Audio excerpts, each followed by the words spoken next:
Advocates against domestic violence are calling for action tonight after a woman was allegedly stabbed to death by her estranged husband in Portage Park. An off-duty police detective injured in that attack while attempting to stop it. WGN's Jenna Barnes joins us now with the latest. Jenna. Ray and Micah, the suspect was charged with attacking his wife just last month. Advocates say her murder could have been prevented if the judge in that case detained him instead of releasing him on GPS monitoring.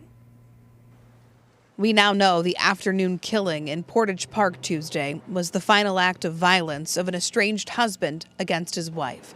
The victim, now identified as 54-year-old Lacramore Rebeldi, stabbed to death by 57-year-old Constantine Beldi, who then took his own life.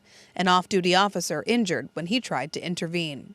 Court documents show Constantine Beldi was charged in another attack against his wife last month, accused of approaching her in an alley, beating her, throwing her to the ground, and dragging her into his vehicle before she escaped. Her screams overheard by a witness. Though prosecutors asked that he be detained, the records show Judge Thomas Nowinski declined to jail him and released him on GPS monitoring. The same judge, the Chicago Sun-Times reports, made another critical decision and another high-profile domestic violence killing this year, denying an emergency protective order against Crosetti Brand. He's the man who was released on parole, and the following day, prosecutors say, he stabbed to death 11-year-old Jaden Perkins and critically injured his pregnant mom, who requested that order of protection. That case led to the resignation of 2 members of the Illinois Prisoner Review Board. You see that this judge does have a history of not recognizing risk and not asking the right questions, not understanding the dynamics of domestic violence and how that could impact someone in the future. Amanda Pyron runs the network advocating against domestic violence. She's calling on the judge to be reassigned to a different division.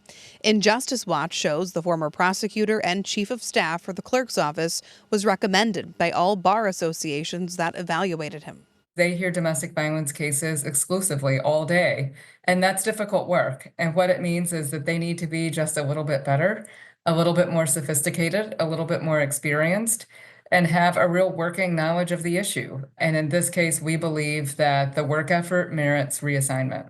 Pyron is also pushing for state lawmakers to support Karina's bill, which would allow judges to issue search warrants to remove guns from abusers when an order of protection is granted. It's a small change to the Illinois Domestic Violence Act, but it would have a big impact on survivors of domestic violence across the state. Judges, at least partially, base their decisions to hold or release suspects on a pretrial risk assessment.